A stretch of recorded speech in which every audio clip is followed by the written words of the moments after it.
We don't need our immune systems boosted. We're already living in a state of immune overdrive with all of these exposures driving inflammation, and our immune systems are like working all the time trying to combat this stuff. What we need is balance. What we need is immune intelligence. We need a restoration of balance and equilibrium to our bodies. Sarah, thank you so much for coming on today. I am so excited to have you on because you and I are very aligned in our approach to medicine. I know that you're a double board certified pediatric neurologist. I listened to you speaking on another podcast, and I was so aligned with what you were talking about, taking our health into our own hands. And I think this is such an important message for people to hear more than ever right now because of everything that we're dealing with, all the toxins that we're being exposed to, the pesticides that are being sprayed on our food. And also the doctors can't keep up with the amount of chronic diseases that we are facing right now. They were never trained to, because I feel like we've become sick so quickly as a society. And so it's more important than ever that we really take our health into our own hands and feel empowered to do that. And so I love that that's also your message. And I'm so excited to talk to you about this today. So thank you for coming on. Thank you so much for having me. What you say is so true. I think we've entrusted our health for a very long time to what at one time may have been our guardians, the doctors who knew best and the industries who implemented regulations to keep us safe and protected and make sure that we weren't exposed to harmful things. And they have slowly withered away industry-wise in the integrity with which they uphold that commitment to us.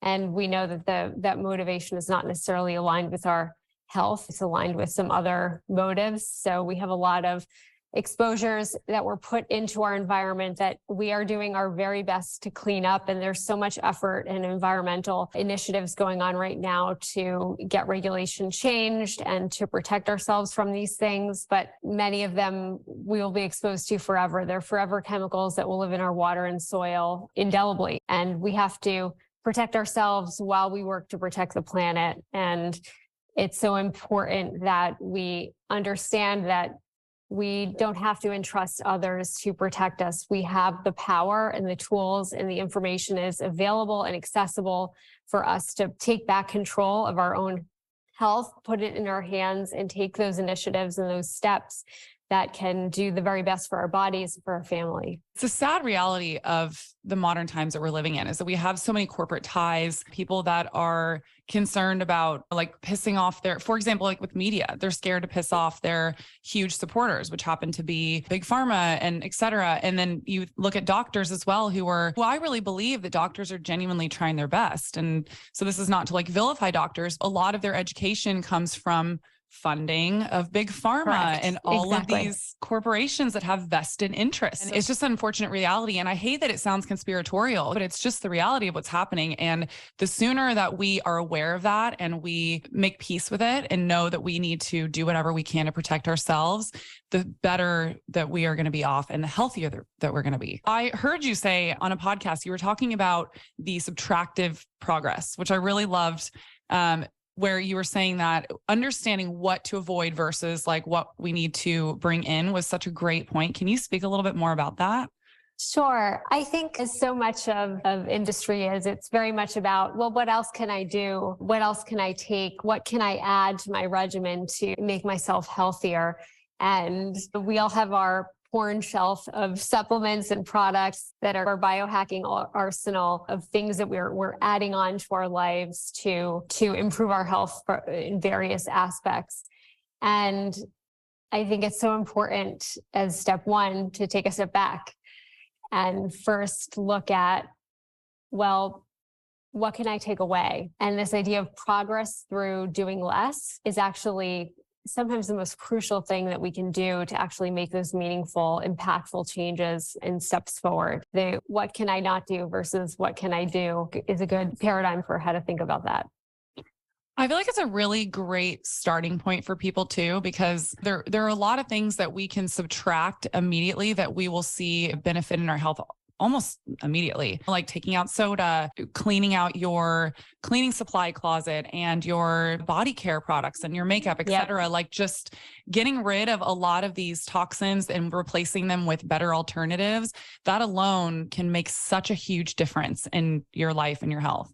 Yeah, there's very much an analogy in pharma, right? There's so many medications that people take that create side effects, and then you have another medication to treat the side effect the first medication produced, and so on. And before you know it, you're taking 3, 4, 5, 6, 7 different things. When if you take a step back and really try to get to the root, taking away that first pin that's really causing and driving this cascade can sometimes make a meaningful difference. So to your point, the finding cleaning alternatives instead of just adding to what you're already doing to clean your house, to extra sanitize is often the best strategy.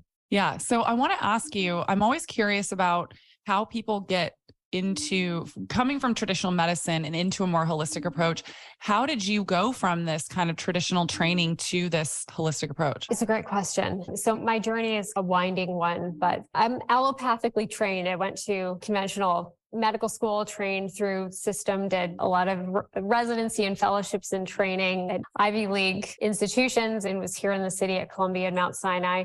And I was running a busy practice for kids out of Sinai, treating chronic pain and headache. The model that we have for treating pain is not a great one. It's very much focused on pain medications. And it's just not the way that I thought was proper to address what could be very long-term chronic issues in sometimes 3, 4-year-old children. The system is not set up to really step outside of that mold and really do what I thought was most appropriate, which is a holistic look at a patient comprehensively and understanding that birth history and what their home situation is like, their nutrition, their schooling, all of these epigenetic factors that are really impacting on their genetic expression and how disease is manifesting. So I was arguing with my department on a regular basis about this because it's not why I went into medicine. I didn't feel like I was delivering good care.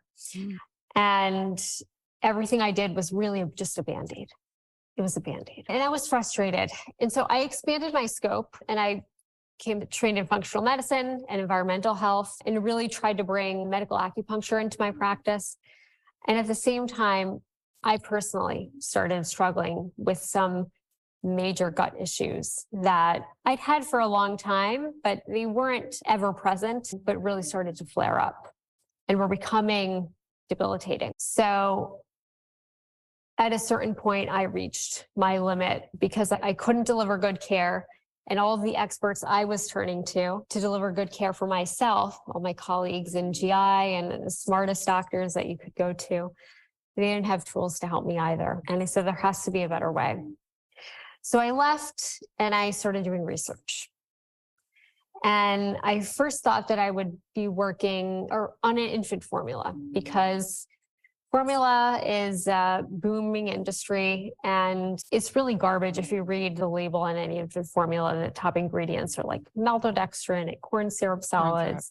It's not food. It's not nourishing. It's a formula that was grandfathered in by the FDA in the 70s and hasn't ever been touched or really researched as to its safety at all. It's crazy. But it's the only one that's legally allowed to be made. Some other companies are working on that. So I was studying colostrum, which is the first milk all mammals produce. And I'm going through the research, and there's over 5,000 studies on this stuff. What I'm most struck by is that there isn't just research saying, oh, this is really helpful for babies. There's research saying it's beneficial at all ages, including 2 recent studies showing it's 3 times more effective than the flu vaccine at preventing flu. Wow. And I said, how can this be? How can this stuff for babies be so helpful at all other ages?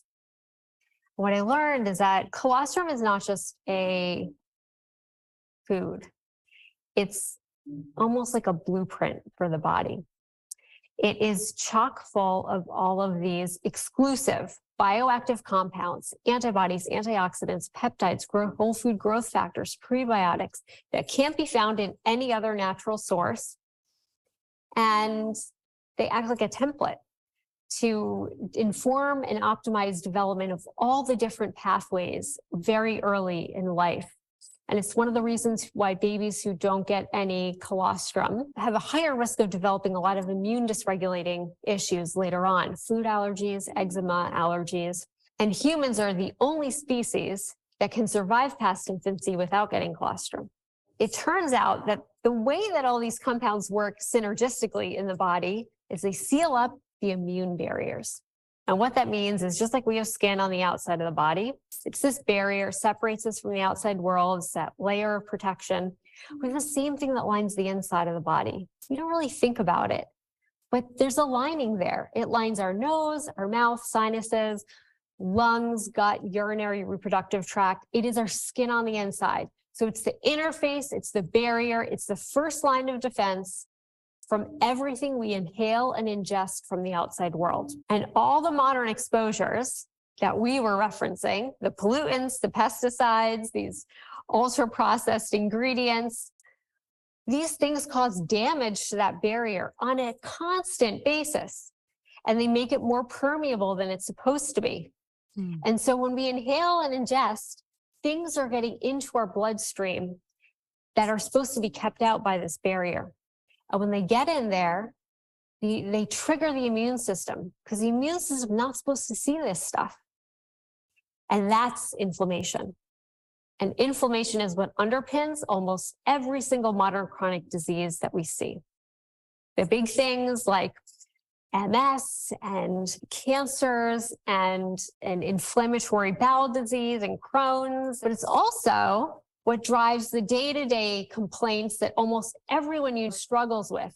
The bloating, the unwanted weight gain, the mental fog, the metabolic slowdown. All of these things can be tied to the health of this barrier. And so this is really interesting. This thing for babies, really helpful for the rest of us. And when we're being constantly bombarded on a daily basis, so this colostrum naturally can seal up the barriers. When babies are born, they have an immature barrier. It's just not formed yet.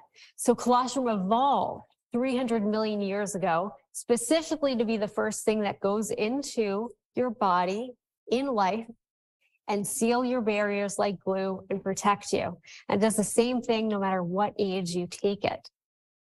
And that was my aha moment. And I looked at the market and I was like, where can I find this stuff? I'm sick. I need to try it. And I couldn't really find it. I found it in these niche communities where it looks like a pharmaceutical product, like a pill. Very confusing what it did, woo-woo circles. And then I found out the bodybuilders have been trading this stuff on the black market for decades. Breast milk.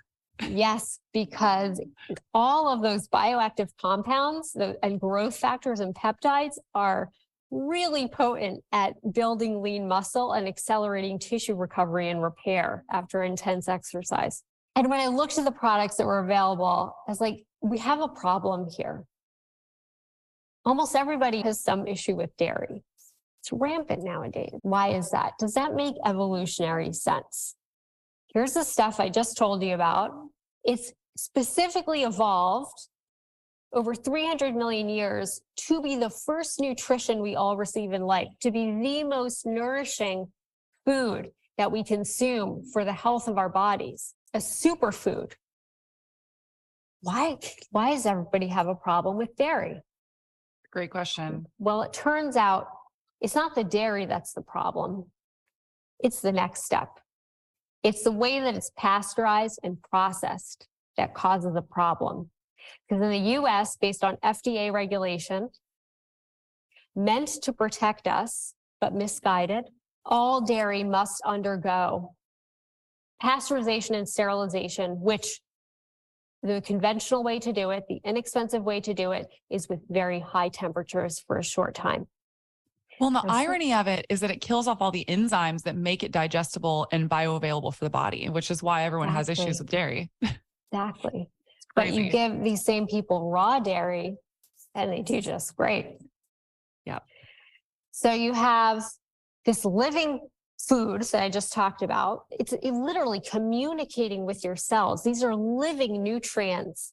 They are communicating with your DNA and with your cells, these bioactive compounds. The way they work is they have a specific shape.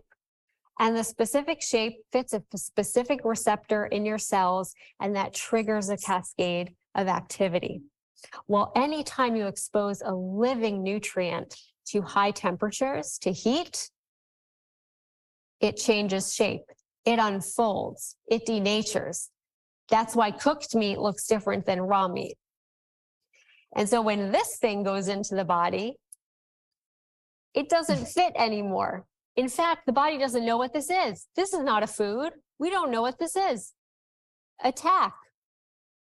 And so you have an adulterated product the body no longer recognizes as a food, triggering inflammation and intolerance in the body. And that's why so many people have digestive issues and skin issues and problems consuming dairy. It's not the dairy, it's the processing. And I said, I can't put conventional dairy in my body. And so it was so important to me. I spent many years in R&D to develop a pasteurization process that didn't use high temperatures. So you could retain the integrity of the bioactive molecules. So it acts like a raw product, but ticks all the boxes for FDA regulation and sterilization.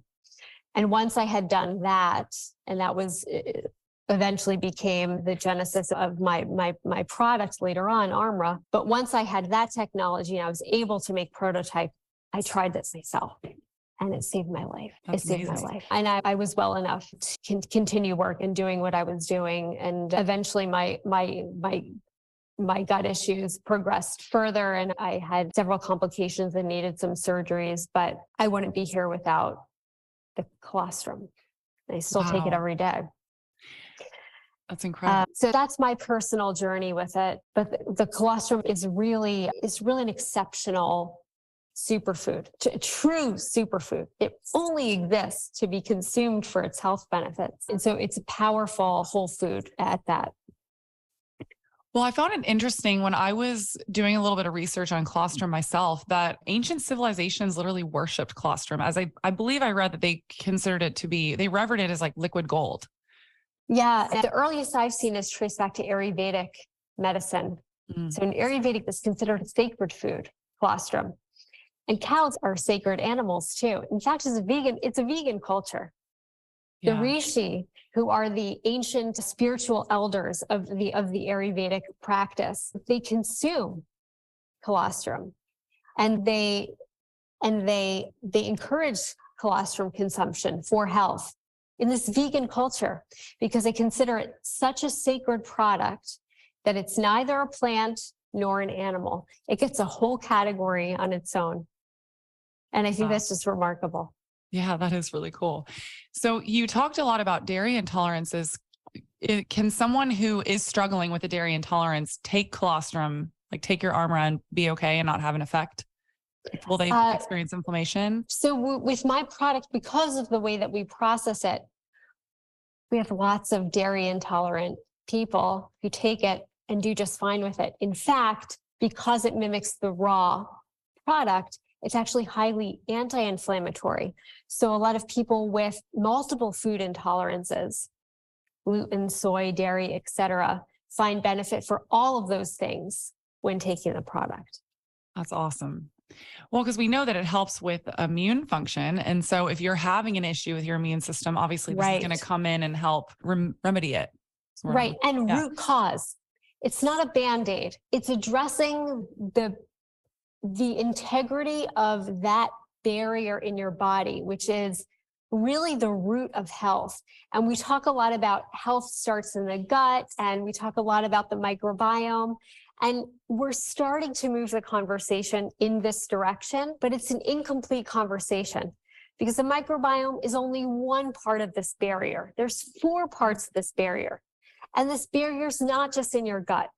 It's along the entire inside, your lung barrier, your sinus barrier, these are portals of entry that are so crucial to everything that we're inhaling and being exposed to from particulate matter. So the health of the barrier holistically is something that's so crucial and important to it. And that's why colostrum is such a marvelous food and such an intelligent food, that it addresses all 4 layers of the barrier throughout the entire body.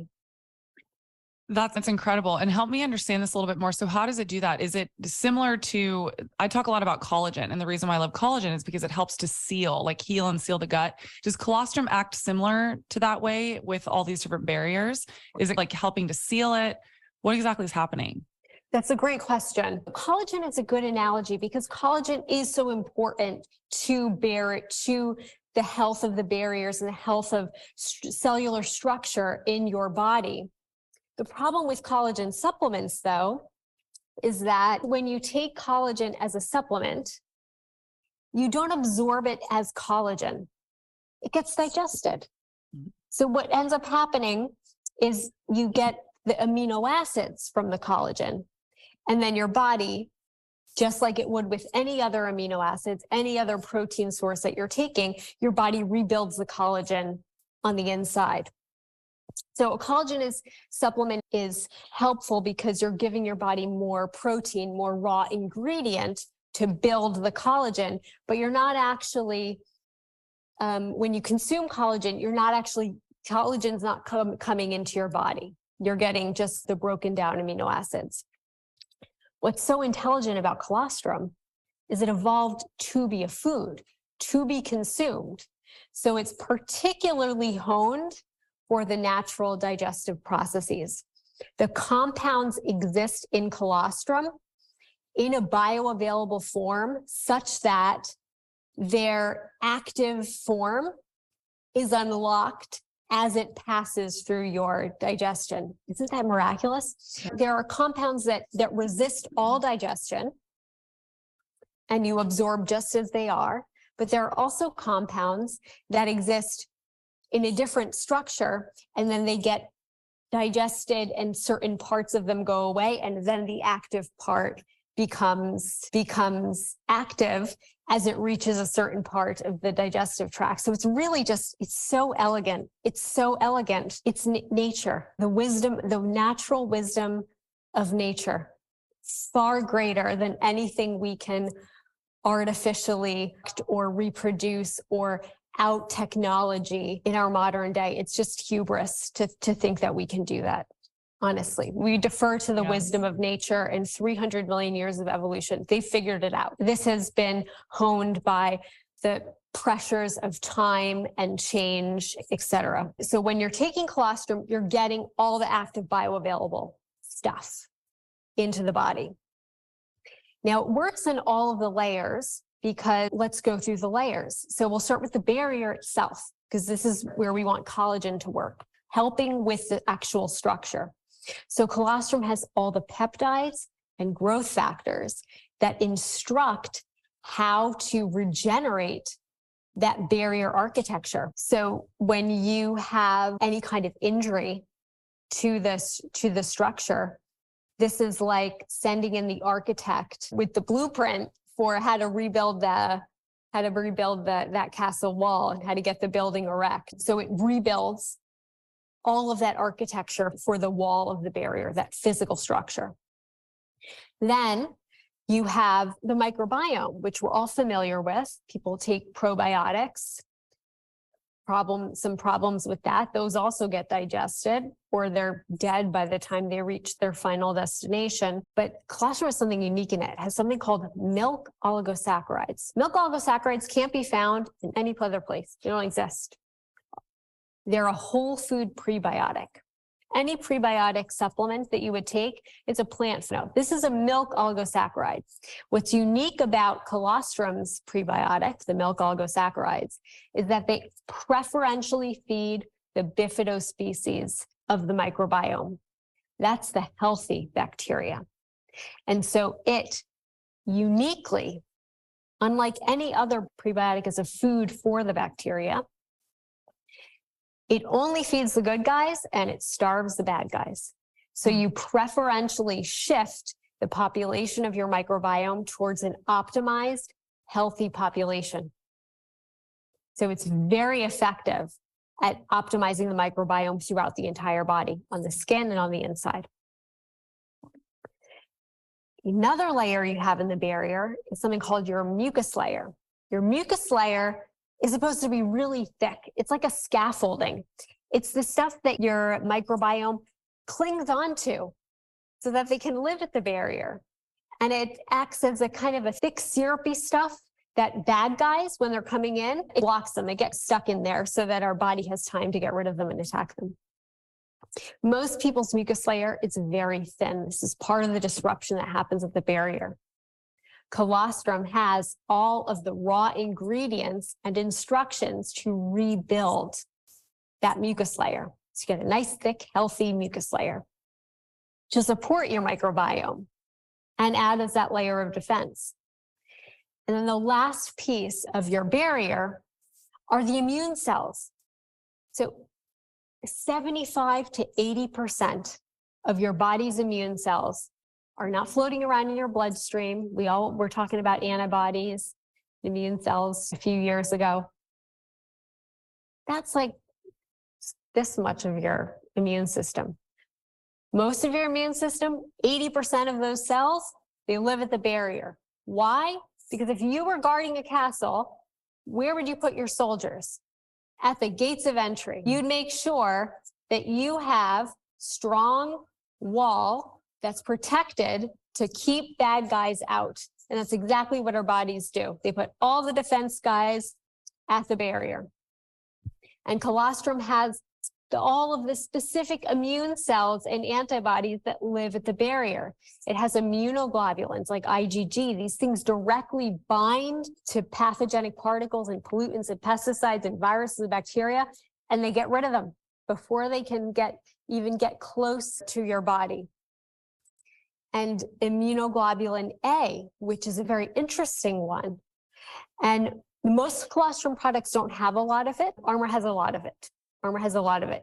This antibody is very prevalent at the mucosal barriers, particularly in the lungs and the sinuses. And Armra and colostrum has the IgA in it. So you have all these immune cells that are fortifying your soldiers, your protective guys at the layer of defense. So that's all 4 layers. So you're holistically healing the barrier with colostrum. Wow, that was really fascinating. Thank you for walking us through the steps, because I didn't know any of that. And so I wouldn't have even known to ask you about that. So that's really fascinating. You mentioned that it helps build up that mucus layer, which is really important. And I was thinking, as people are listening, they're probably wondering, okay, does that mean that one of the classic signs that you hear about a lot is when someone's consuming a lot of dairy, they get a lot of like mucus in their throat.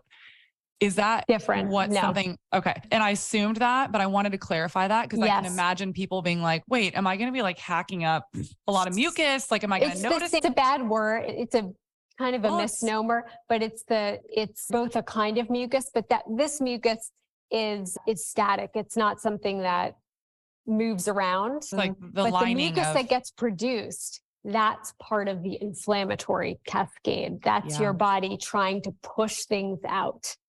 So you're making a lot of mucus to try to push things out of your body cavities, your mouth and your nose, etc. So that's a different pathway. Okay. Yes, that is part of the intolerance cascade.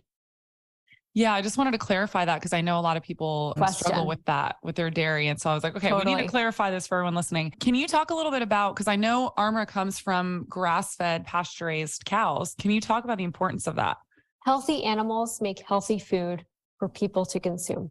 And I think, unfortunately, one of the reasons why the pasteurization regulation is as it is from the FDA is it almost provides cover to use unhealthy animals because you just sterilize and expose it to high heat and kill everything anyway. So it doesn't really matter how healthy animals are when you take their meat or their milk or their other products. But it matters because we need respect for all living creatures on this earth, and every creature deserves a right to live up to its potential and thrive. and be fulfilled. And so the health of the animals as a raw ingredient is so important. So colostrum we take from cows, and that's conventionally where it's taken from Ayurveda and et cetera, from other supplements, because colostrum is not allowed to be sold into the dairy industry. It's very interesting based on regulation. And cows produce a lot more colostrum than the baby calves can consume. So there's this extra, this surplus, and it's considered a waste product in the dairy industry because the farmers can't sell it. And so this is the stock that Armra, that we buy from farmers and use to make Armra colostrum. So it's strictly made from surplus overflow colostrum after the calves are done feeding. And we make sure those calves and those cows, the moms, are the healthiest animals that they can be. They are living on grass-fed pastures, on family-owned dairy farms here in the US with the highest standards of animal welfare and safety. And that's so important because healthy animals make healthy food for us, and healthy animals deserve to be healthy. End of sentence. Yes. Amen. This is why I have a conversation about this all the time on my podcast, because if we are consuming conventional dairy, conventional meat, we are only helping to fund a terrible industry. Correct. Yeah. And it's also affecting our health too. It's affecting our environment. It's affecting our health. And then the way that these animals are being treated is completely inhumane.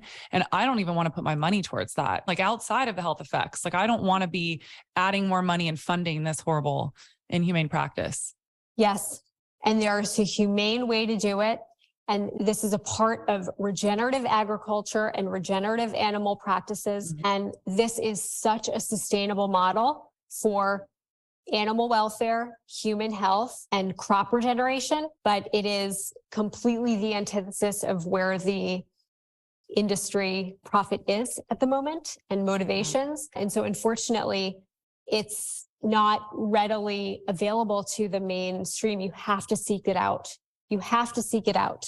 Sourcing is crucial. Yeah. And I get asked this all the time from listeners, what can we do to support? How can we help change our food system? This is literally how all of us, everyone listening right now, this is how we affect change. Because the more that we're spending money on the farmers and the people doing the right practices, so buying the products like Armra, for example, that's sourcing from these family farms you guys are getting it from grass-fed pasture-raised cows. Also support your farmers, go to farmers markets, support companies like Force of Nature that are doing regenerative farming. They're taking care of the animals and of the land. It is so vital and incredibly important because this is how we create true change. That's right. You drive change with your purchase power. Yes. So I have a question for you about colostrum in the sense of like probiotics. So you mentioned that one milk oligosaccharide. Is that what it's called? Yeah. Yes. Oligosaccharides. Yes. Oh, okay. So acts like a probiotic. So would colostrum be a substitute for probiotics, or would you also take it along with your probiotics? So the milk oligosaccharide is a prebiotic. It completely replaces the need for a probiotic. Amazing. Completely. Wow. And there are a lot of head-to-head studies looking at probiotics versus prebiotics. Prebiotics are a much safer and more effective way to optimize microbiome health. There are studies saying after an antibiotic course, we're always told by our doctor to take a probiotic. Probiotics were found to delay resolution of a normal, healthy microbiome by guess how long? How long? 5 months. Oh, wow. Yeah, that's crazy. Prebiotics accelerated it. So then, because I advise people often to take probiotics after having to go on antibiotics, would Armra be something great to rebuild up your gut bacteria after taking antibiotics? Yes. Okay. Amazing. That's really good to know. It's safer. So the issue with probiotics depends on quality and strains and who you buy from. A lot of it's dead before it reaches your gut, even when done well, encapsulated, et cetera. The idea of introducing a living organism into what is in everybody a very different living ecosystem. Everybody has a unique microbiome composition within their gut that's informed by their birth history and their lifestyle choices, et cetera. Sometimes they don't play well. Yeah. And we know some of the probiotics do get digested into fragments. So you have dead probiotic fragments, and you have sometimes interactions and gene transfer between probiotic bacteria and your resident bacteria. And it's not uncommon that I talk to folks who take probiotics and noticed my gut symptoms are worse. I had worse bloating. I had worse pain. I had more cramping, et cetera, or I didn't notice any difference. It's not one size fits all. Yeah. It's just not. And so especially if you have immune sensitivity, anyone with an autoimmune issue, proceed with caution with probiotics, with introducing living organisms into the body. Prebiotics are a food. Milk oligosaccharides specifically, it's a food. It's not alive.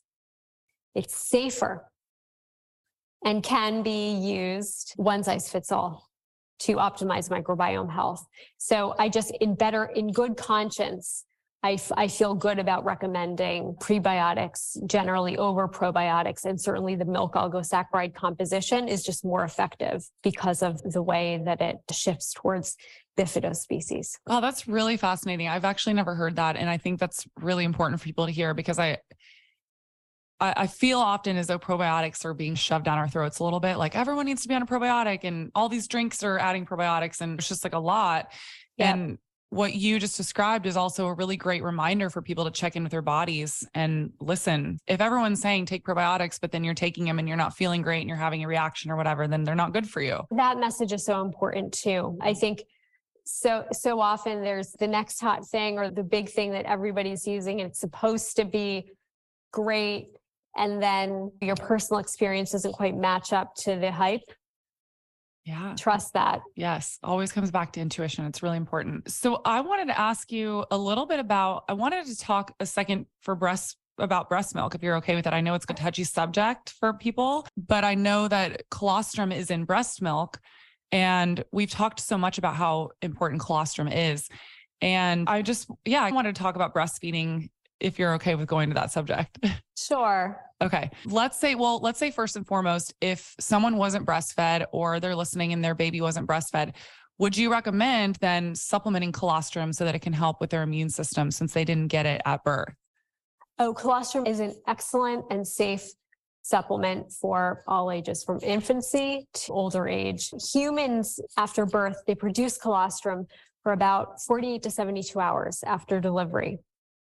And it looks different than milk. It is this thick, goopy yellow stuff, like liquid gold. And even the doctors in the hospital will say, this is really important. We got to make sure the baby gets some of this. Okay, good. But it then shifts after that few day period towards transitional milk, and then the mature milk, which you produce for the rest of breastfeeding, which remains dynamic and changes. It's a two-way feedback with the baby suckling the mom, and a lot of interesting research on how intelligent milk is, in that it evolves along with the baby to meet different needs. But that first sizable 48 to 72 hours is when you see the colostrum produced. Okay. So I didn't know this. So when you first give birth, within that 48-hour window is when the colostrum comes, and then that's it. Yes. And then after that, it's just like the traditional breast milk or traditional, whatever, breast milk. Okay. I didn't know that. Okay. So it's colostrum's really a stage of milk. And the compounds in colostrum remain somewhat in mature milk, but much lower concentrations. Lower concentrations. Okay. So the colostrum is really what is the baby's first exposure to building up its immune system, essentially. Yeah, it's the first food, the first nutrition anybody gets into their body after they're born. All mammals. Amazing. Wow. Amazing. Yeah. Okay. And it's incredibly important. And like I said before, it's sensitive because I know I never ever want to make anyone feel bad about any of the choices they've made or what they had to do that was best for them and their bodies and their babies and whatever. But I approach this podcast from a lens of, I want everyone to be informed as they possibly can be. And so I don't shy away from topics that may be a little bit sensitive just because I don't want to hurt someone's feelings. I want everyone to know the truth. And so my prerogative is not to make anyone feel bad. My prerogative is just to allow access for everyone to have all the information they need so that they can make the best decisions for their bodies, for their babies, et cetera. And yeah, I know the breastfeeding thing can be a little tricky to navigate, but I have a whole entire episode if people want to go and listen to more about how supporting the women after they give birth and supporting your milk supply. It's a whole complicated, long conversation. Yeah. So I'm wondering if there's anything else that's really important about colostrum that we haven't spoken about that you feel like the listeners really need to hear. Well, I think what's important to recognize is we've talked a lot about immune health.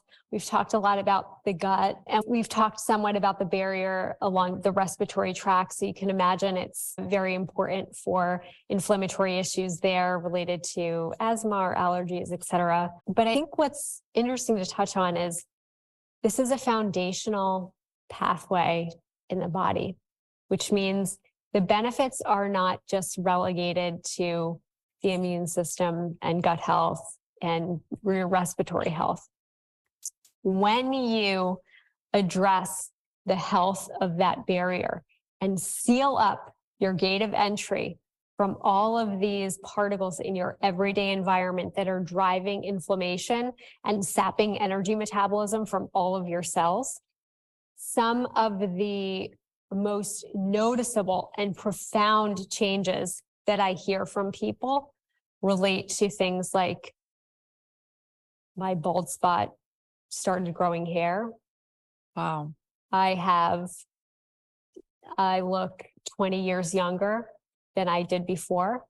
So skin rejuvenation, skin barrier as well. Skin rejuvenation, hair growth, thick, luscious regrowth, unwanted weight disappearing, their metabolism suddenly back on track to where it was 30 years ago when you get rid of all those toxins that are sapping your energy metabolism from cells, metabolism boosting back up.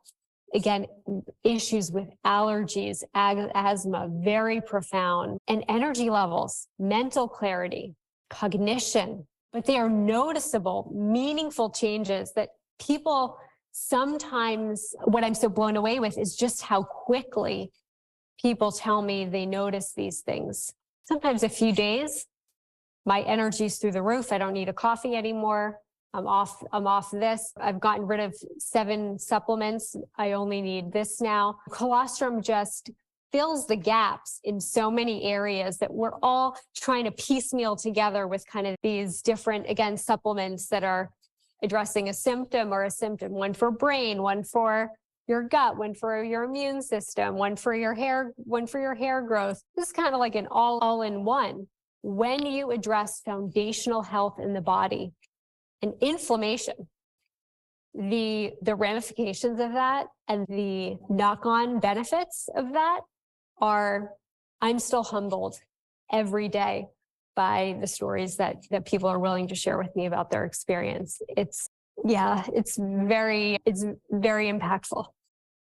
That's and incredible. I had my own experience too. So yeah, it's personal to me because this is the stuff I put in my own body. This is the stuff I trust for myself. And my goal is to just be able to share it and expose people to this new information because colostrum's been around forever. I did not discover colostrum. I was reintroduced to it, and Ayurvedic practice and ancient Chinese medicine and all throughout history, civilizations and cultures have recognized the power of this food. And I'm just so lucky to have stumbled upon this and now try to get the message out to as many people as possible, because I think we can all get so much benefit, especially at this juncture in the world, from something like this to arm ourselves.